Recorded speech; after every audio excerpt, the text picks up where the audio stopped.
Okay. Okay, Hello, Max. How are you doing today? doing great. Thanks for that intro.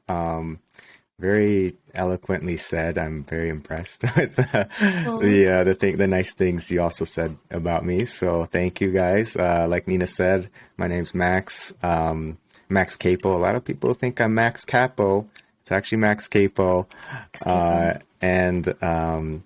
I think you said it right. I don't know if you actually said it, but yes, it's Max Capo, and pleasure to be on the show.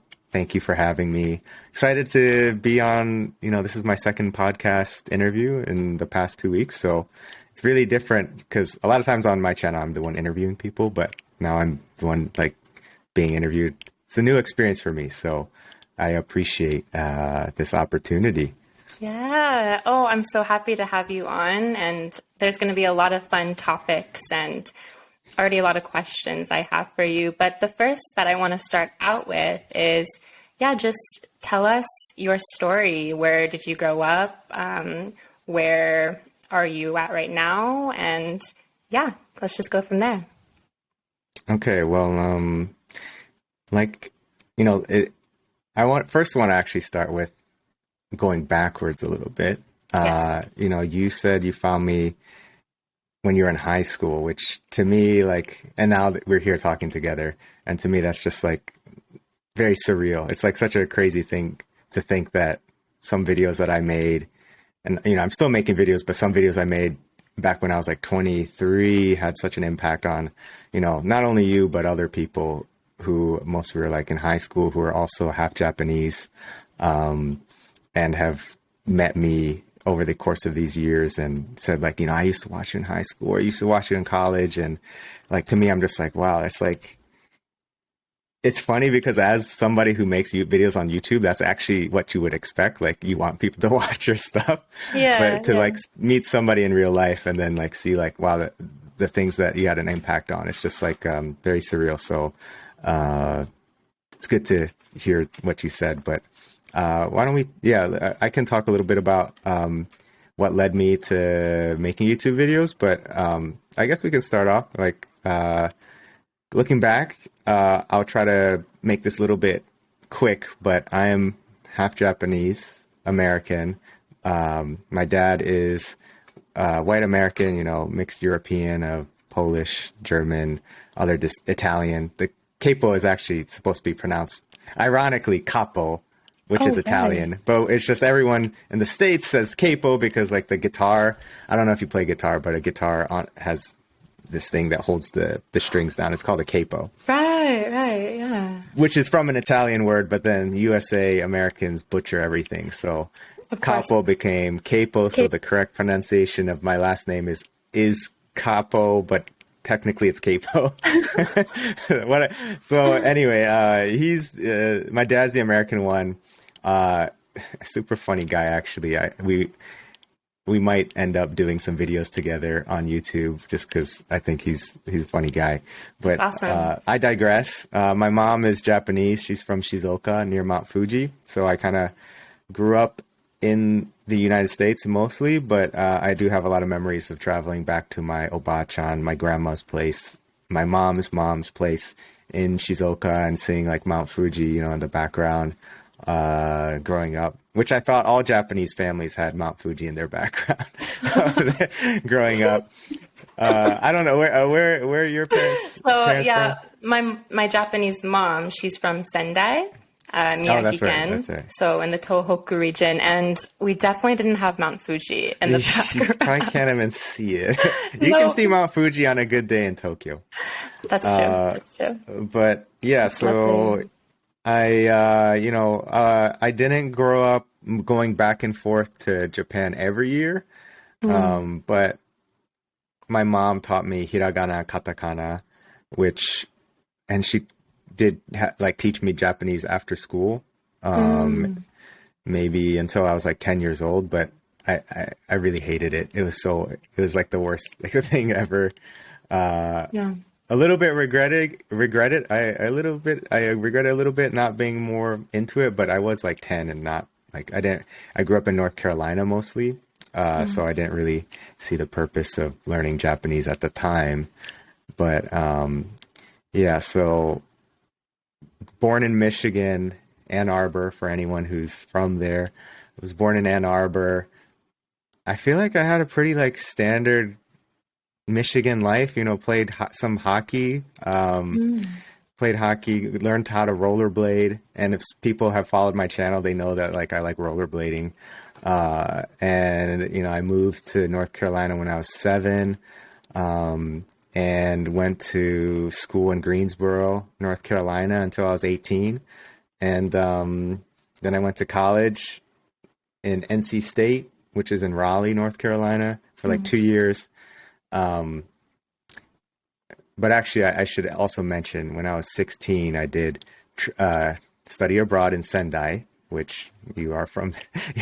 Your mom is from Sendai, and I think that was. I mean, of course, like I would visit my mom's family and stuff every now and then.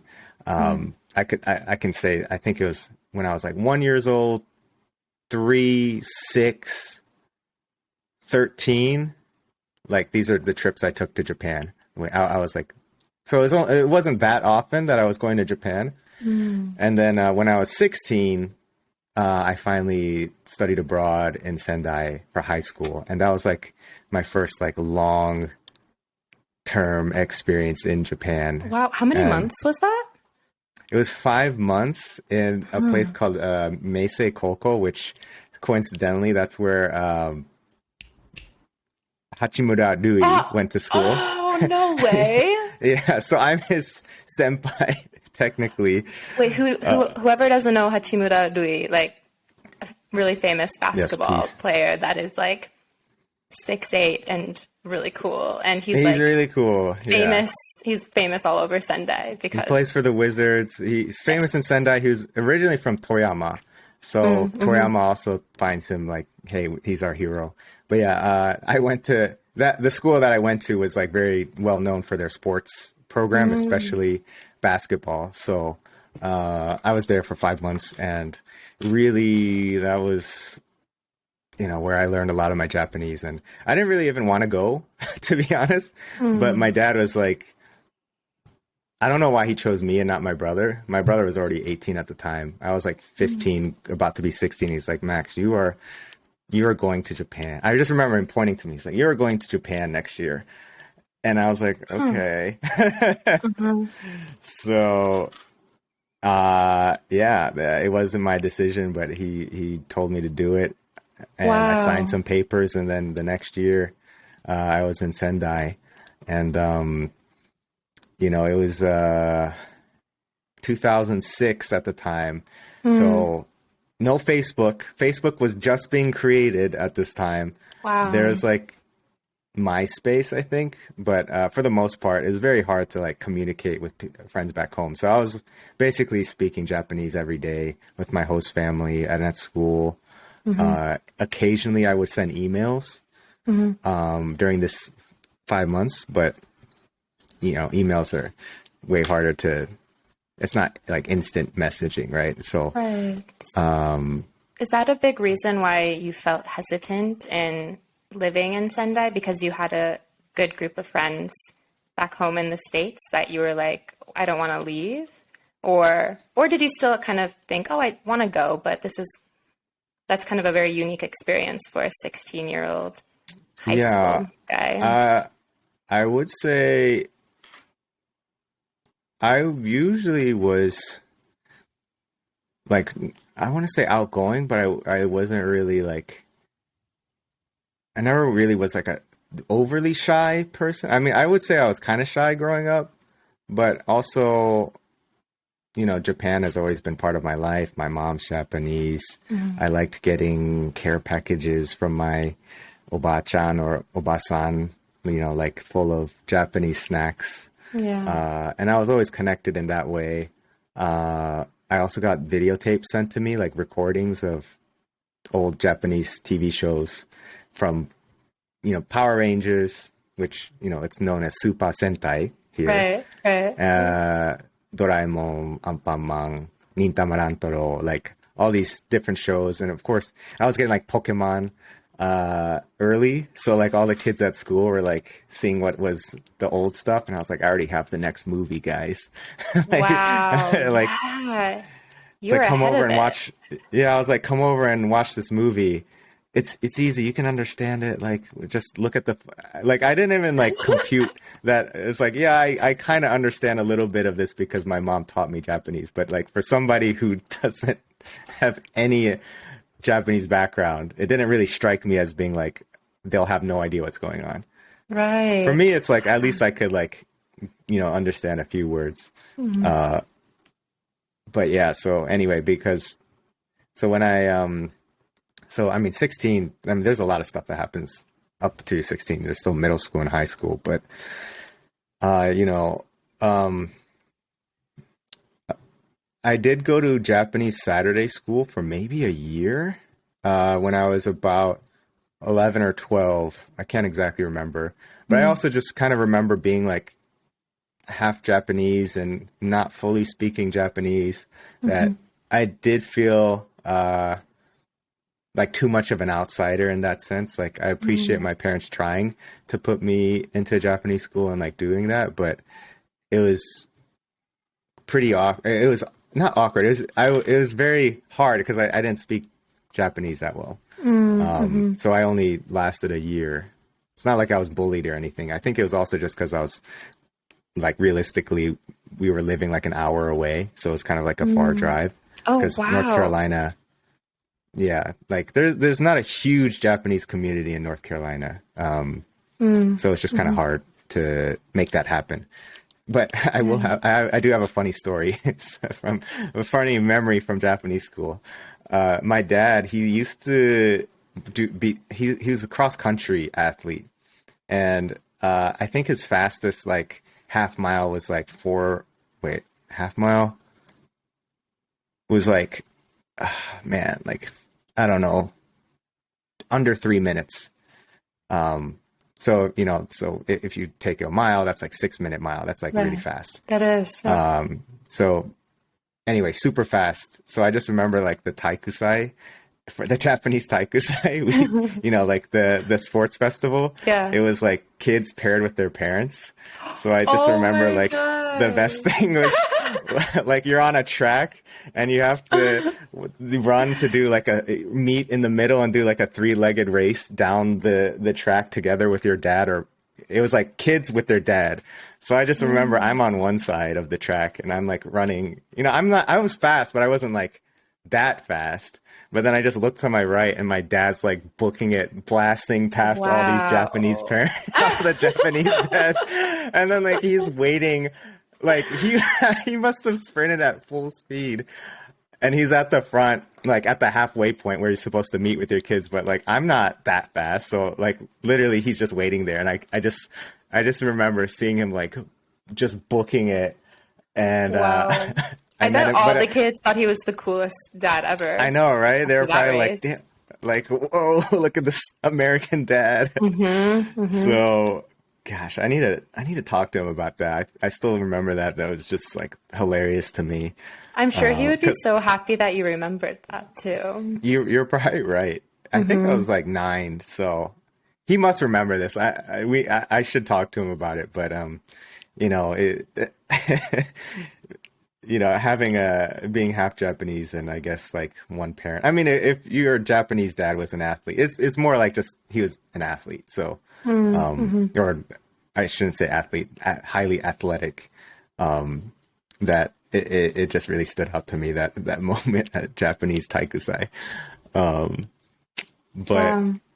so long story short, I did attend Japanese school, Saturday school, Hoshuko, Mm-hmm. just for a year, and I must have been like 10 or 11, and that was it until eventually, 6 years goes by, and I'm not really using my Japanese, and my dad pushed me to go study abroad in Sendai, and that kind of like really set things off to make me learn Japanese and think about. I think it also kind of at that point really started to make me push myself more. Maybe Hmm. I think at that point I never really was somebody who like really tried to challenge myself until that, I think. Interesting. So maybe Hmm. your dad was thinking you connecting with your Japanese identity would instill some type of, I guess, more drive in you. Maybe.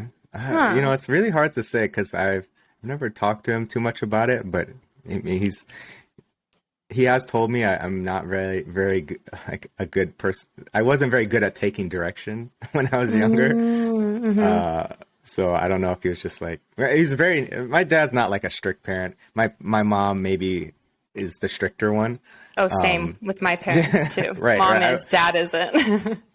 Is there a word like I know like some Asian parents are called like the mom is called tiger mom, but I feel like that's reserved for Chinese moms. I don't know what do Japanese is there a There's word for Japanese? there's definitely a word for it. Oni? Only. Or like for Love you, in Japan. mom. Yeah, no, it's not. No, but there definitely is, though. I feel like I've had a conversation with a Japanese person about this. The strictness of Japanese moms. There's some concept in There's Japanese. monster Ah, parent, which is what you would say for a Japanese person, basically in Japan, when Japanese parents are very like, what is the word? Aggressive to the teachers in mm-hmm. Japanese public schools, and like, my kid should, like at the parent teachers conferences, they're very like aggressive, like Yeah, scary parents. Those are called monster parents. yeah, yeah. But they're monster parents towards the teachers, not as much to the children, I think. So Mm-hmm, mm-hmm. I'm not exactly sure the word, but yeah, my dad was the the very casual one, and my mom was probably the one who laid down the law. How did your parents meet? Oh, a good question. They the more I think about it, the more I think how ridiculous my parents are.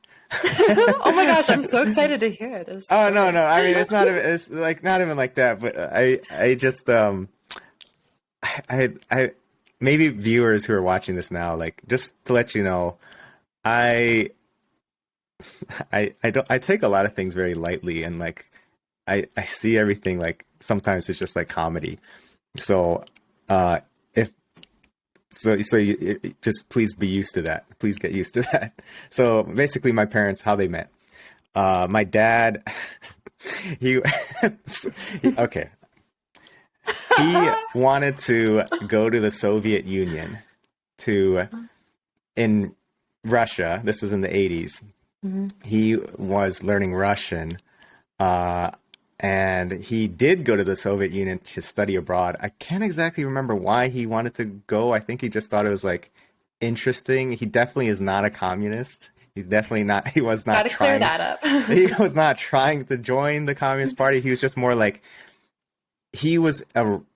His main interest was actually writing. So maybe this he just he was an engineer by degree, but he really enjoyed like writing and creative process. So for some reason, I think he's told me the reason for before, but I just forgot. He wanted to study in the Soviet Union, so he did in college, I think, and then he graduated, got an engineering degree at Michigan, University of Michigan, and then started working for this company named Celanese. It's just a chemical company, and he was a materials engineer. So he didn't actually have any interest in going to Japan. He wanted to go to Russia, to Soviet Union, Wow. and what happened was his company. He told them, "I want to go to the Soviet Union for like because they had like an office there or something like that." And he Hmm. was like, "They're like, oh yeah, okay, well, maybe we can send you there next year, or not next year. We can send you there soon." But they kept kind of like, what's the word? Just sandbagging him, like not actually letting him go. Hmm. And finally, he was like I said, he was a creative by nature, so maybe that's why I'm, a YouTuber or whatever. But he was like, you know what? I'm just gonna drive to LA and live in LA and try to make it out there as a writer. So he told his company that he was quitting and going to LA, and they're like, "Oh no, like we can't send you to Russia, but there's this opening in Japan. Do you want to go to Japan?" No, And so this okay. was like maybe 1983 or 1984 in Japan. No.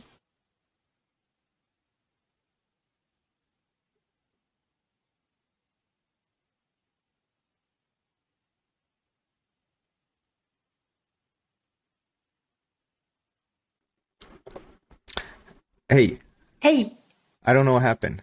I don't know either, but it's okay. We can still keep recording. I could totally Okay.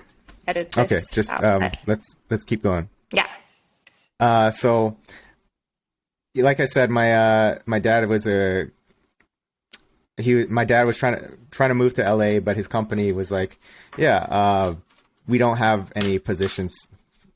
Well, he told them, I'm going to quit my job, and so they're like, oh no, don't leave.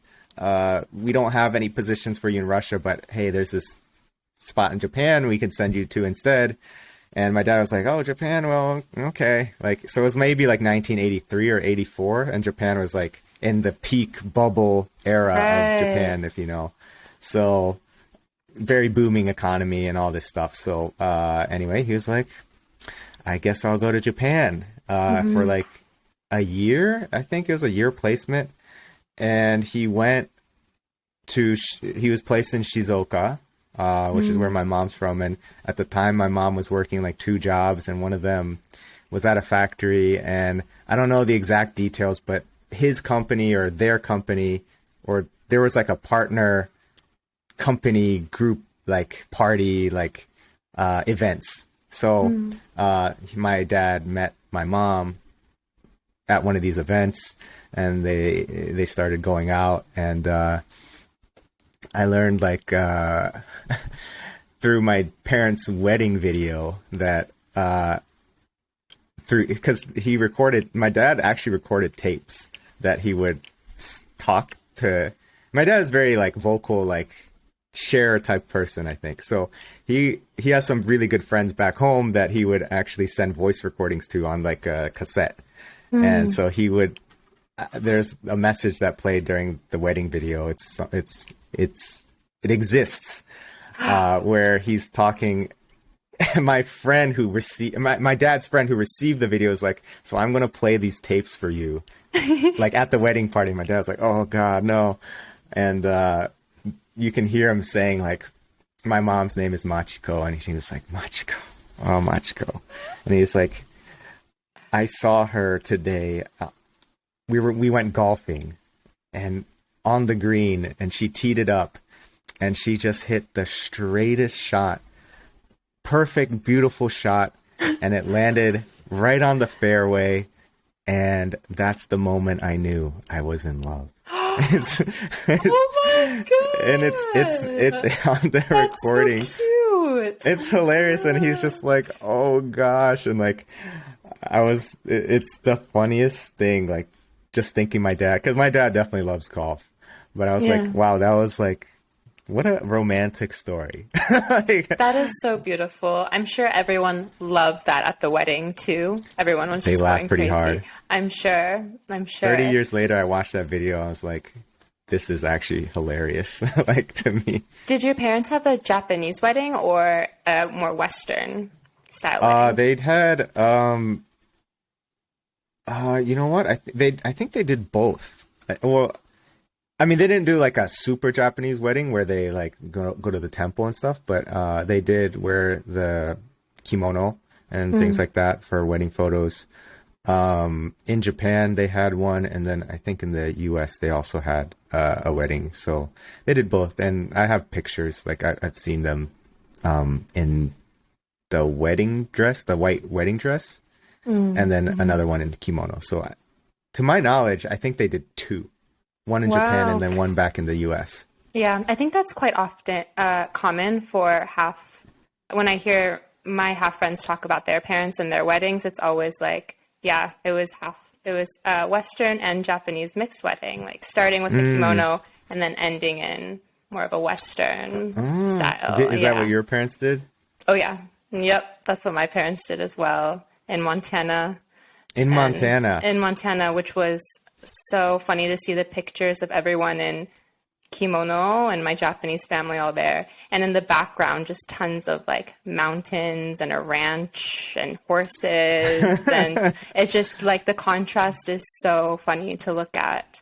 I wonder what they thought about it when they were doing it. If they thought it was funny or I'm like sure they thought how. they were so cool. Like you don't really see that off. Like just like North Carolina, there's not the biggest, of course, Japanese Hmm. community there. And I don't know, when I was younger, I wish I thought my Japanese identity was cool, but it definitely took many, many years for me to like really feel, wow, it's cool to be half Japanese and half American. Because when you aren't surrounded by that in your peer group in elementary school and middle school, you're like, oh, I just want to blend in and be white. But Hmm. then when you go to more diverse places, like I went to California for university, Southern Hmm. California, you start to realize like being diverse is cool. You start to meet lot more kids from like Asia or Latin America or Europe, Hmm. and that part of you, that identity piece of you, actually really connects you with more people. So I think environment is so big with Hmm. having like a sense of belonging and having a sense of like, oh, I really fit in here. But Montana was it. I loved growing up there, but I still felt, yeah, lost at times. And yeah, going back to what I said to you at the beginning, it's like your Hmm. videos really did like help me out a lot there. But a question I I'm have for glad. you is like you did say you felt like an outsider, and I'm wondering. So you said so this is when you were practicing Japanese at the Hmm. Saturday school, and you were with in class with other maybe half kids or Japanese. There was one other half kid, and I feel like we connected the most because we were both like kind of the odd ones out at the I'm Japanese sure. school. Was your Japanese level, was it the more low end in the class, Yeah, or for sure. I think we yeah? were both kind of like similar level. We could say like skoshi, like chotto, but like even migi and hidari, like right and left. I remember I would forget which one was which. So, my level was not that high. My mom, you know, would say like clean up your room. I would know what that is. Like Right. 片付けて yeah. Or 部屋を gohan desu 片付けて yo. Oh yeah, go Gohan on desu there, yo. or Big like one. itadakimasu, like what else? ちゃんと Like しな very さい。basic.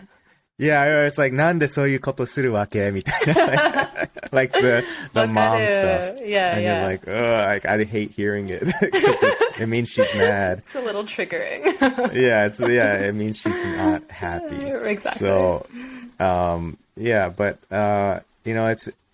it's interesting why, or I guess I never felt like I was not accepted, or like I never felt like I was different in a negative way. In that sense, I actually don't. Maybe it's because I just my personality, but also I think the school I went to, like, it was a private school. There was like 30 kids in my class, and I basically kind of grew up with the same people since fifth grade, and I Small graduated. class. Yeah, so like maybe partially because of that, I was half Japanese, and everyone knew my mom was Japanese, and she made great food, like everyone, like, but it never really like thought, I just thought like, my mom's Japanese, and then I'm just half Japanese. Like I didn't really like have anything much more than that. But because I was half Japanese, sometimes I would bring like onigiri to school, like a Right. rice ball or seaweed, and sometimes my friends would be like, "Oh, like that smells bad," and I'd be Right. like, "No, it's good. Try it." And then some people would actually try it and like it. Some people were like, "No, I don't like it." But it never Yeah. was like "Ew, you're disgusting." like, uh, Mm-hmm. and then sometimes I'd be like, bring like I know a lot of people liked haichu, So I would bring haichu to school, and like people would be like, "Oh, Max, you got any of that haichu?" Almost like it was a drug. Like, you got any haichu for me? So That's like, amazing. so You're like, making friends through haichu. That's amazing. yeah, but like, obviously I was the only one, the only half Japanese, or Japanese person. But I love sharing, like, I would be like, guys, you should have to watch like, this Final Fantasy Advent Children, the movie came out when I was like 14, and I was like trying to tell people about it. And like some people who like video games were into it, but a lot of people are like, I don't care. And like, we can talk about this later, but anime and stuff wasn't really that cool until like the past 5 years, I feel like, or like being like enjoying, like, especially anime, Right. has become like cool in these past few years. But back then it was still like a little bit like, oh, you like Pokemon? Okay, that's for kids. Or like, oh, like there's a lot of like, I don't know about you, but sometimes you meet like, I mean, everyone says it now, the term is weeaboo. Like sometimes you meet like a person like too into anime, and it's like a huge turnoff for people. So, anyway, long story short, for me personally, I didn't feel ever like I was not like, I never had like an identity crisis, being half Japanese, because it was more like I just liked sharing Japanese things with my friends, and some things that my friends liked, some things we didn't care about. And, like sometimes it wasn't even a conversation point, like being, even though like most of the people I grew up around were white, it really, just as friends and people, like it never really was, I never felt like I didn't belong. But I will say that when I started karate after I came back from Japan, when I was 16, I came back from Japan. I had like a completely Japanese style haircut and everything. I was like, I'm Japanese. I like more than halfway, I was like thinking like I am Japanese. But anyway, I came back to the States, and I kind of wanted, like I went through that whole thing, and then it was my senior year, or it was like the second half of my junior year of the year. And as I was going into my senior year, I decided to start doing karate and karate, as you should say it. And actually, my sensei was a Force Recon USA Marine who lived in Okinawa. And he was like a world champion for Okinawa Kempo. So good. Yeah, Wow. in North Carolina, Greensboro of all places. His name's Vic Coffin. I almost never call him that. I always call him Sensei. Sensei. Yeah. But Vic Coffin Sensei. I joined that dojo, and, he knew I was half Japanese. So he actually kind of like also, contributed to like trying to stay in touch with my roots. And also I met for the first time like more Asian people other than the people from the Japanese school at the karate dojo, because it's almost like, I don't know if this is for Montana, if you felt the same way, but there's like not a lot of Asian people. So it's almost like, because you're Asian and it's expected that you do martial arts, that you actually like join martial arts to like actually get good at it. So there's a large amount of Asians that was doing karate at this school. And I started to make a lot of friends that were Asian that too. And that also opened up like a new thing for me, where I was like hanging out with Asian American friends for the first time through karate. And like obviously made friends that way. But, at the end of the day, when I was at school, we're connecting over other things other than just like how we look. And then at karate class, yeah, the Asians, and there were a couple half Asians, like we recognized that we were Asian or half Asian, but it was more like, oh, we want to get good at karate, so we were more connecting on that level than anything else. I mean, of course, it's like also fun to be like, oh, like, the Asians kind of stick together, I think, especially in like North Carolina or maybe Montana. I don't know how many Asian people you know there. It's in my elementary, middle, and high school. I was 1 out of 3 in my whole class, and that's a big high school. It was bigger than your private school. It was like a class of, oh my gosh, I would say 600 or 700 in high school. Ooh, okay, yeah, but that's like big school, and it's 1 of 3. And it's so sad. Like I sometimes reflect on this, where I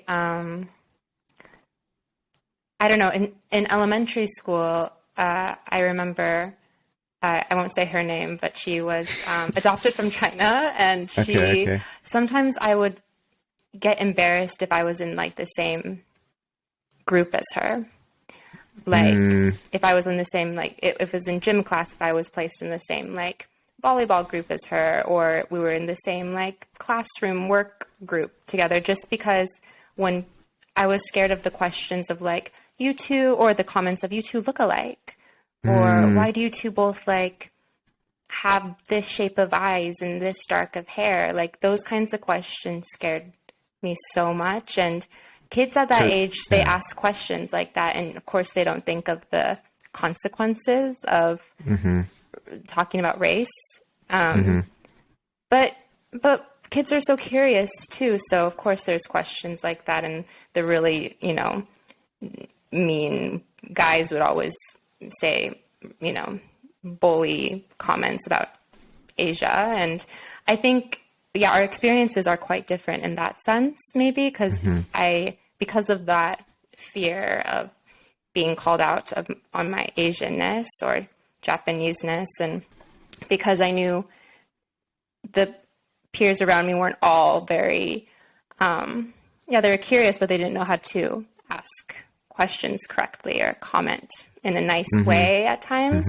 It really made me want to hide a lot. And that's where I had so many troubles of like speaking up for myself or wanting to be seen and always trying to hide. And like, I really didn't have a voice. So but it's so, I really do find it interesting, the diversity of that, not just Asian American experience, but whatever it is, half Asian, half American, or whatever it is. Like everyone has such a different experience, but similarities at the same time, because you explaining your story so beautifully right now, it's like I have a lot that I can relate with you too, but a lot that we didn't relate on.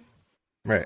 I mean, everyone's experience and identity is different. Obviously, the shared things of, having one parent that's Japanese or Asian and one who's not, and like the things you go through, and just like figuring out like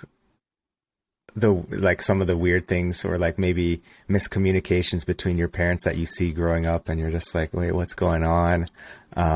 Right. Being mixed, like those, I think a lot of people have, or like, I didn't, this wasn't like super bad thing, but I would also like look at the mirror and like, I would try to like comb my hair to try to get it looking like some of the kids at school, or like, right. Like I think every 16-year-old at school really liked that hair back in the day, where it's like kind of long, like a little bit like wavy curly hair. So when you put a hat on, like the hair would kind of like flip up. Oh yeah, I know exactly what you're talking about. And I was like, why doesn't my hair do that? And I was like, oh, like what do I have to? So I was going to my hair cutter and being like, how do I get this? And it's like, oh, you can't. So it's just kind of like, realizations like that. It's like, oh, it's because I'm Asian, but no one really told me like, And also like my hair cutter didn't know how to cut Asian hair. So I was always getting like a bowl cut. I think a lot of Asian dudes have that problem. Like there's like no one knows how to cut their hair. So it just like is a bowl cut until like they're a certain age. Right. Yeah. My brother can totally relate with that one. Yeah. For sure. Yeah. For sure. It is not good. So finally through the karate school, I actually met, one of the guys there introduced me to their one Asian barber in all of Greensboro, North Carolina, to get my hair cut. And I was like, oh, thank God we have somebody to, do textured hair, So, but when I, speaking on, so to continue this development of where it went was, for the most part, I've always been like an optimistic person. And maybe that also contributed to maybe not getting in positions where I would get made fun of or bullied. A lot of people do tell me I look more non-Japanese than Japanese. So it's also possible that maybe people just didn't have something against me because I didn't look like that different. Although a lot of people in North Carolina is like, no, you look really Asian. Like you don't look white. Like you look white, like super Japanese, especially if your hair is like such and such, like it really depends on the person, but right. Very little negative experience, I think, growing up. Maybe I just have a bad memory, but I would say, for the most part, the struggles for me were not like from outside people, like putting pressure. It's more like internal, like thinking like, why don't I look this way? Why do I look like this? Looking at the mirror, it's like I did kind of want, like I said, the hair, or like, I don't know if I ever wanted blonde hair, but I would think like, why is my hair like, it's funny how it always goes back to hair, but why does my hair do this and that? That's interesting. Yeah. And, but then when I joined college at NC State, no one really, I joined I didn't join the Asian Student Association, but I was like heavily like close with the Asian students.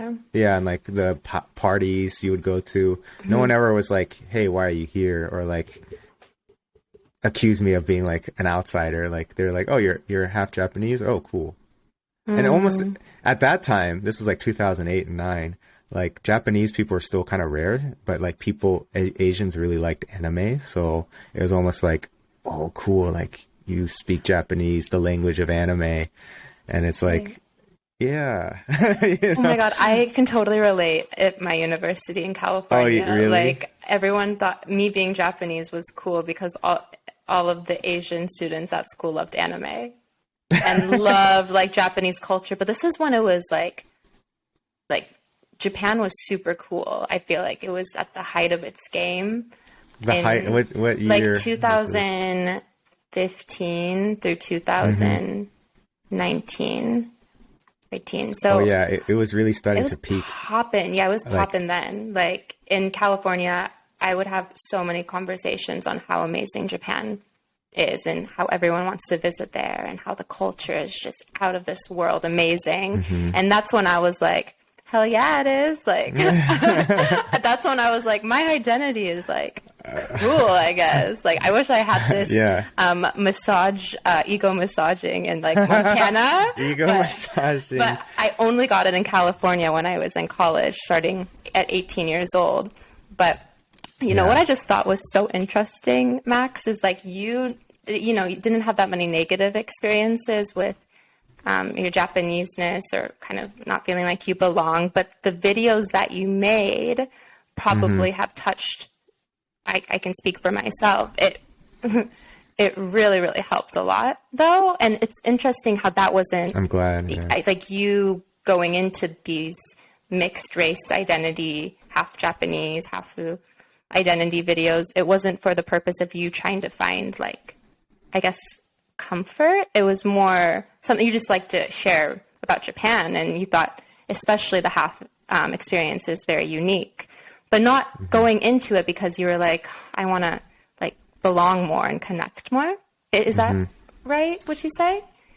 You basically, you are right. Like if I were to explain it more, and I do have to talk about Shizuka a little bit, Yes. who's been on my channel and was kind of part of this whole thing. She and I feel like we both are pretty optimistic, and she also, I think for the most part, had a positive experience in growing up in Canada. And of course, and she has a very strong group of friends throughout her high school, and they're still friends to this day. But when we went to Sofia, it was more like, yeah, we did feel like, wow, we have like a place that we're not the only ones that are half Japanese. And it did feel like a place of belonging. To explain to the viewers, Sofia University is the school that I went to after I transferred out of NC State. Technically, I did a study abroad program at Sofia, and I liked it so much that I transferred while I was in Japan. This was 2010, 2011. And I liked it so much because I was like, for the first time, meeting other Japanese people who spoke both English and Japanese bilingually. And I was like, I want to be able to do that. And then also living in Tokyo was just amazing, so fun. And the opportunities that was being presented was just too much I was like, I have to transfer. And, of course, throughout, and I think a lot of people, I know you went to Waseda, but you meet these other people who have a similar background to you. And you feel like, even though I never felt like I didn't belong in the other places I felt like this closer connection in some ways with some people that I was meeting in school in Tokyo, just because, even like we can talk about, like, we have not exactly the same upbringing, but there's so many things that you could relate on. You're just like, for the first time in my life, I was like, whoa, like, whether it's Shizuka or other people, it's like, oh my God, like, you also got like care packages sent to you from your Oba-chan, like, growing up. I was only like 20, so I was just like, oh, somebody gets it, somebody else besides my brother gets it. And it's just, to think that somebody else out there in the world had like a similar experience. I was like, that's so cool. And we're all meeting at this place at Sofia. And I was like experiencing this, like, this feeling of, wow, like I'm in the center of like all this stuff, meeting other people from, England, Africa, Australia, North America, South America, half Japanese people. Specifically, it felt like the half Japanese, like, but we're all here. And I was just like, this is so cool. I wish everyone knew how this felt. I wish everyone, and especially since I grew up without having that, I was like, somebody, it's funny because I was like, I would have liked to know this when I was younger, or I would have liked to know this when I was in high school. It was actually the thought. So I finished, I graduated, but I was still like trying to make YouTube videos, and I was like, I don't know, like, how to actually make, it's like, the thought process is really funny if I look back at it, but I was like, what do people want to see? And I was like, well, people want to see experts talk about something, or like have somebody who's experienced talk about it. And I was like, what do I have experience in that I can talk about? And I was like, oh, I have experience being half Japanese for the past 23 years.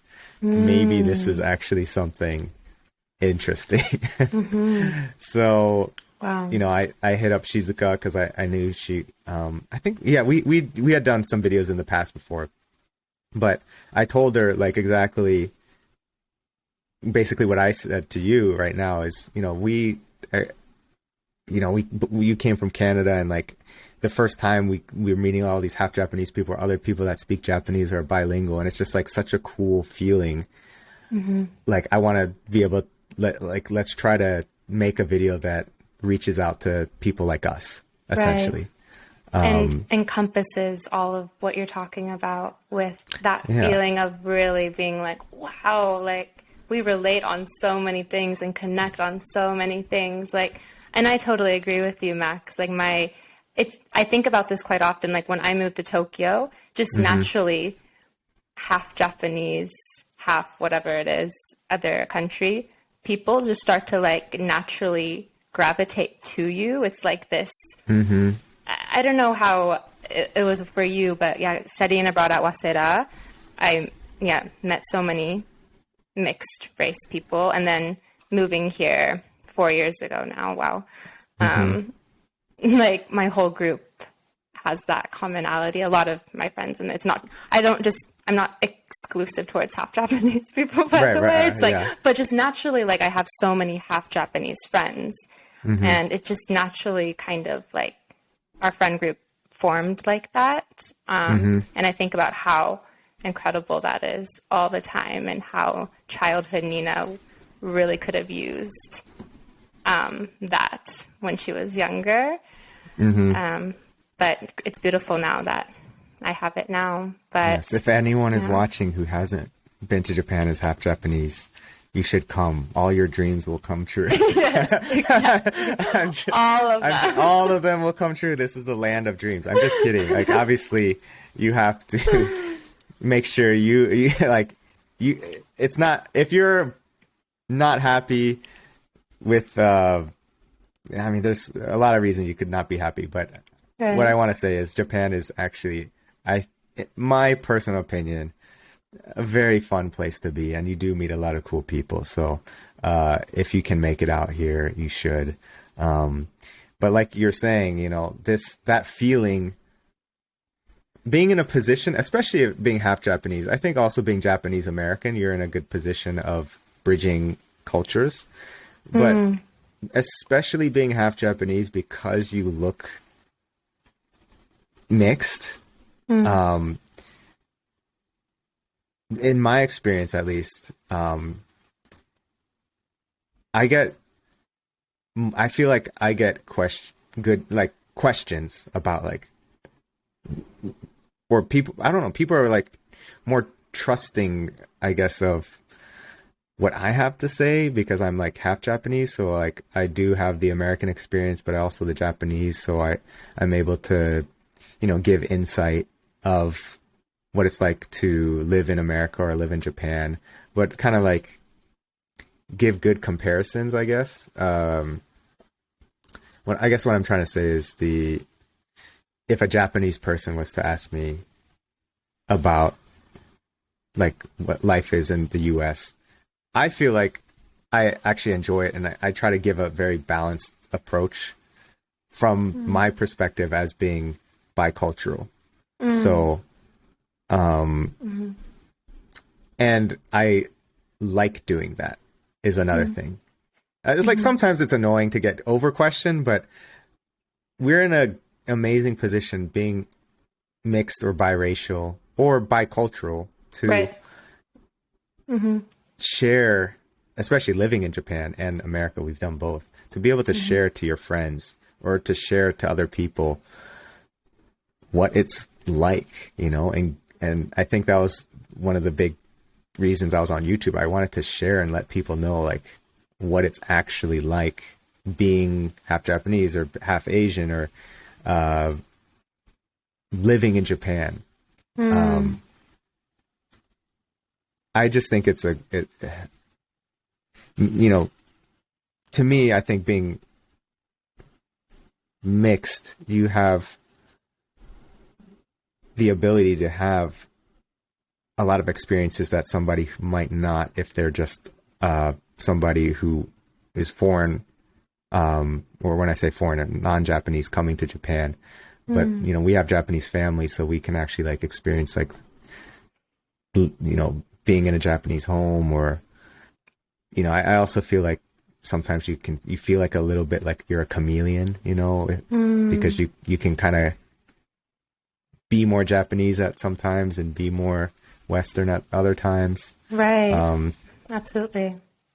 It's just, it's hard to explain or put into words, but it's very enjoyable for me. Yeah. And it's so amazing how you found something like these YouTube videos, and not just YouTube, but all these creative videos and that you do. It really does carry that love that you have for having this background of yours, and you get to express and to the people and also work with other people that can share that with you. I think it's super, super cool, because I also think it's hard to find something that you're that passionate about and that truly does fulfill you. And I want to ask you, like,